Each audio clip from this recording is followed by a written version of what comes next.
The Tulsa Fire Department is not only preparing firefighters for these cold days and colder days ahead, TFD has a message for families to be safe with these dangerous temperatures coming our way. Fox 23's Tanya Motorzycki learned what measures you can take before Sunday's big freeze. She joins us live.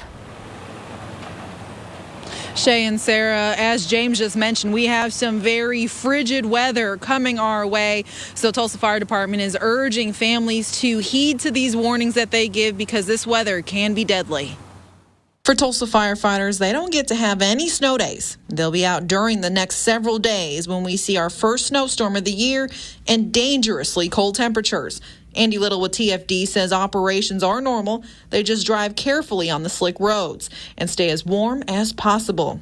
Firefighters do things like bring extra clothing. They'll layer underneath their bunker gear to stay warmer.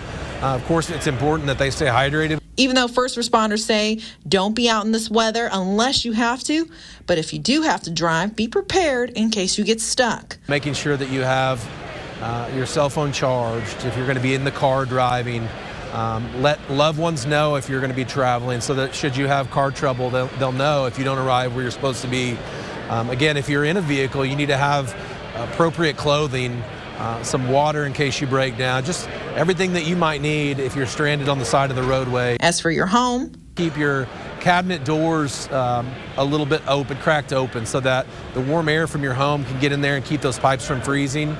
It's also important to remember that if you have chemicals in there, cleaning solutions and stuff, that you put those somewhere else if you have children or pets in your home. We don't want them to get into that and be injured or harmed in any way.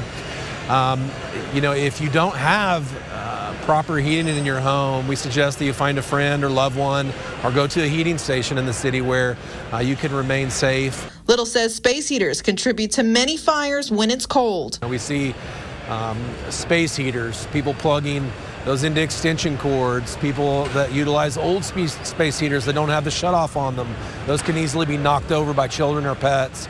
We've seen people use charcoal grills to heat their home inside, and that's not something that you should do. Those gas grills and things that are meant to be used outdoors should stay outdoors.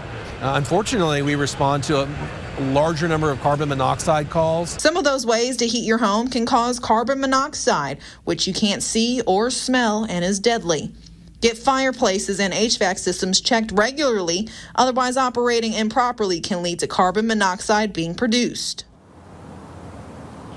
Little is also reminding folks to check on your neighbors, especially if they're elderly or disabled, just to make sure that they are safe and are okay. Live covering News That Matters, I'm Tanya Motorzycki, Fox 23 News.